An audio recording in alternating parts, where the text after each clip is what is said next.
Big బాస్లో ఇప్పుడు ఉన్న మొత్తం అందరి కంటెస్టెంట్లు నీకు బయటపరిచమే?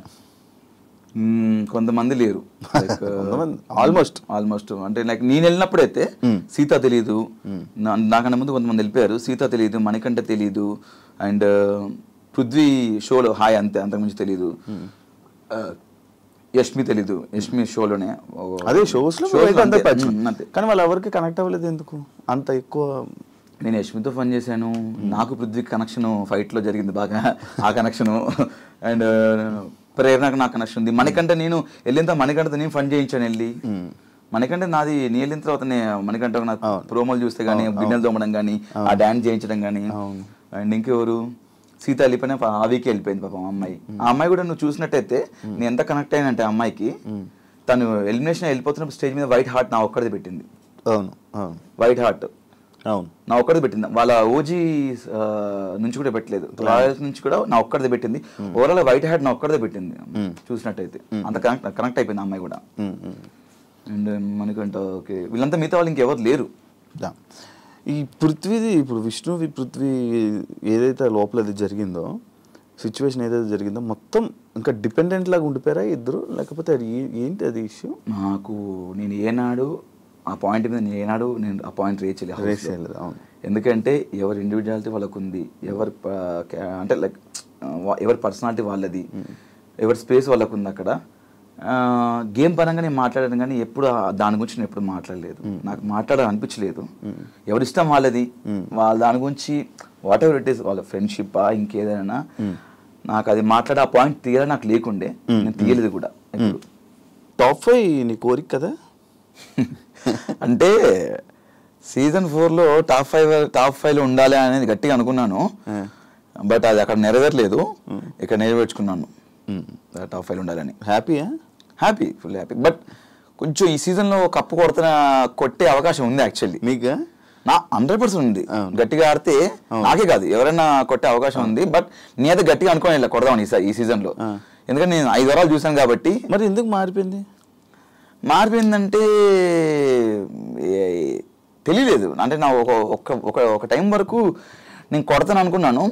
బట్ ఎప్పుడైతే నేను ఎలిమినేట్ అయ్యానో ఒక వీక్లో, ఎలిమినేట్ అయిన తర్వాత మళ్ళీ ఎవిక్షన్ షీల్డ్లో నేను సేవ్ అయ్యాను. అదే యాక్చువల్లీ ఎలిమినేట్ అయిన తర్వాత నాకు అమ్మ బాపు ఎలిమినేట్ అయిపోయానేంటి. అప్పుడు 7 ఉన్నారు నామినేషన్స్లో, నేను ఎలిమినేట్ అయిపోయాను. నిజంగానే ఎలిమినేట్ అయ్యానా? నా పొజిషన్ ఏ పొజిషన్లోనే ఎలిమినేట్ అయ్యాను? ఓటు నాకు పడలేదా నిజంగానే? జనాలు నాకు ఓటు చేయలేదా అని నిజంగా అనిపించి తర్వాత ఆలోచిస్తే ఓహో నామినేషన్ వాళ్ళందరూ చెప్పారు నామినేషన్స్ ఉండాలి, నామినేషన్స్ ఉంటేనే మనం ఇక్కడ సేవ్ అవుతాము, ముందుకెళ్తాము. నేను దీని గురించి నాకు బాగా ఆలోచించాను.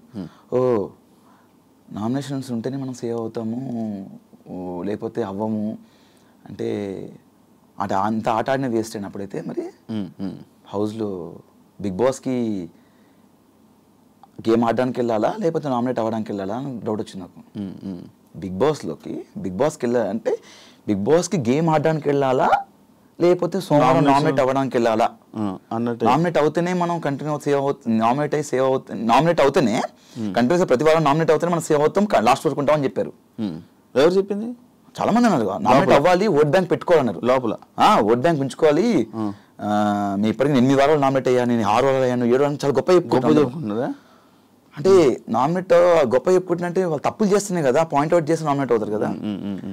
అంటే ఆ తప్పులు చేసిన వాళ్ళని పాయింట్అవుట్ చేసి నామినేట్ చేస్తే తప్పులు చేసిన వాళ్ళు జనాలు సేవ్ చేస్తున్నారు. సేవ్ చేసిన వాళ్ళు సర్వే ముందుకెళ్ళిపోతున్నారు. నామినేట్ అవ్వట్లేదు అర్థం ఏంటి? ఏ తప్పు చేయట్లేనే కదా. ఏ తప్పు చేయక నువ్వు బాగా ఆడుతున్నావు. నీకు అర్థమవుతుంది శివ కదా, నువ్వు నామినేట్ అవ్వట్లేదు, నేను నామినేట్ చేయట్లేదు అంటే నా మీద పాయింట్ లేవు, నువ్వు బాగా ఆడుతున్నావు. నువ్వు నామినేట్ 7 సార్లు 8 సార్లు అయ్యాను, 10 సార్లు నామినేట్ అయ్యాను జనాలు సేవ్ చేస్తున్నారు. నువ్వు నామినేట్ 10 సార్లు అయ్యామంటే ఎందుకు నామినేట్ అయ్యాను 10 సార్లు? తప్పులు చేసి నామినేట్ అంటే ఇంతమంది పర్టికులర్ ఒక్కొక్కరు ఇద్దరు ముగ్గురు నామినేట్ చేయాలి. అప్పుడు నీ మీద మిస్టేక్స్ ఉన్నాయి కాబట్టి నేను పాయింట్అవుట్ చేసి నామినేట్ చేస్తున్నారు, బట్ నేను జనాలు సేవ్ చేస్తున్నారు. అంటే నువ్వు జనాల్లోకి వెళ్ళాలి, జనాల్లోకి వెళ్తే నీకు ఓట్లు పడతాయి, ఓట్లు పడిన తర్వాత జనాలు నేను సేవ్ వేసుకుంటూ ముందుకు తీసుకెళ్తాడు. సడన్గా నువ్వు నామినేట్ అయితే, సడన్గా ఒక వీక్లో నామినేట్ అయ్యావు అనుకో, సడన్గా జనాలకు నువ్వు తెలీదు, నీకు జనాలు అంటే వీళ్ళందరికీ ఓటు వేసి అలవాటు అయిపోద్ది, నువ్వు సడన్గా వెళ్తే నేను జనాలు మర్చిపోతారు అని ఇలాంటివి చెప్తున్నారు లోపల. నాకు అర్థం కాలేదు. వారం అంటే 7 రోజులు సోమవారం అనే ప్రక్రియ, నామినేషన్ అనే ప్రక్రియలో ఆ ఒక్కరోజు నామినేట్ అవ్వాలి. నువ్వు నామినేట్ అవుతేనే నువ్వు ప్రతి వారం నామినేట్ అవ్వాలి. నామినేట్ అవ్వాలంటే నేను తప్పు చేయాలి, తప్పు చేసి ఎవరిని ఒకటి గిచ్చాలి, గిచ్చేసి అని గెలకాలి నేను. మన నేచర్ అది కాదు. మనం ఆడుకుంటూ పోతాం, మన జోలికి ఎవరైనా వస్తే మనం గెలుస్తాం, మనం మిస్టేక్ ఉంటే మాడతాం. అంటే ఇక్కడ ఏమనిపించిందంటే నాకు నేను క్వశ్చన్ వేసుకున్నాను, నేను బిగ్ బాస్ గేమ్ ఆడడానికి వెళ్ళానా, నామినేట్ అవ్వడానికి వెళ్ళాలా అని అనిపించింది. సరే ఓకే, 4 వారాలు నామినేట్ చేశారు. ఒకసారి ఏమో టిఫిన్ లేట్ వచ్చిందని నామినేట్ చేశారు, ఒకసారి ఏమో నువ్వు కామెడీ తప్ప ఏం చేయట్లే అన్నారు, ఒకసారి ఏమో నువ్వు స్పీడ్ ఉన్నావు గేమ్లో అని నామినేట్ చేశారు. ఇలాంటి రీజన్స్ మీద నామినేట్ చేశారు. బట్ 2 సార్లు చీఫ్ అయిపోయి సేఫ్ అయిపోయాను. ఒకసారి రోహిణి అడగకుండా రోహిణి నన్ను సేవ్ చేసింది. ఇంకోసారి ఏమో ఇది పవర్ యూజ్ చేసుకున్నాను. ఇంకొకసారి నామినేట్ అయ్యాను, దాంట్లో ఎలిమినేట్ అయిపోయాను.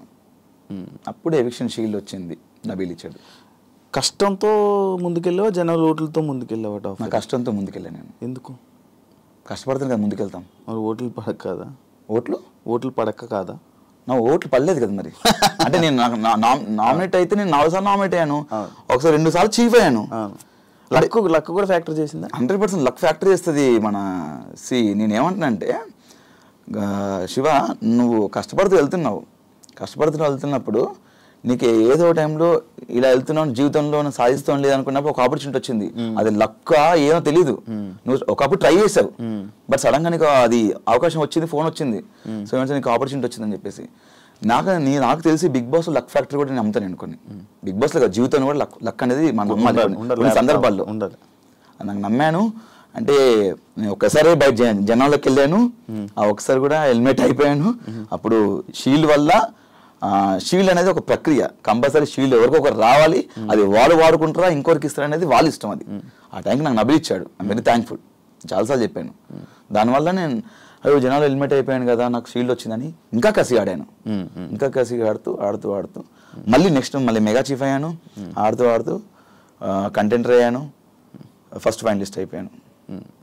15th వీక్లో అందరు నామినేషన్స్ ఉంటారు, అక్కడ నాకు ఓటు రాలేదు. అది అవును. లాస్ట్ సీజన్లో జరిగింది సేమ్ ఈ సీజన్లో కూడా నీకు ఒకటి జరిగింది. ఎవిక్షన్ షీల్డ్ కాదు, ఏది నీ ఎంటర్టైన్మెంట్ని జనాలు ఎంజాయ్ చేస్తున్నారు, కానీ అవినాష్కు ఓట్లు వేయట్లేదు. అదే అర్థం కాలే నాకు.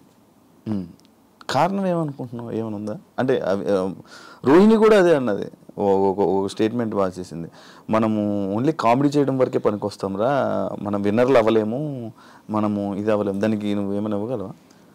అంటే నేను మరి ఈ సీజన్లో నేను టాస్క్లు ఆడాను, కామెడీ చేశాను, నా ఎమోషన్ చూపించాను, సిచ్యువేషన్ బట్టి వచ్చినప్పుడు ఎవ్రీథింగ్. టాస్క్లు ఆడకుండా నేను ఫైనలిస్ట్ అవ్వను కదా. నువ్వు మా టాస్క్ చూసినా కూడా ప్రతిదీ నువ్వు చూస్తూనే ఉంటావు, జనాలు కూడా చూస్తున్నాను. బట్ అదే నాకు అర్థం కావట్లేదు. టాస్క్లు ఆడాను, ఫన్ చేశాను, నేను చేశాను, మరి ఎందుకు గెలవలేదు అర్థం కాదు.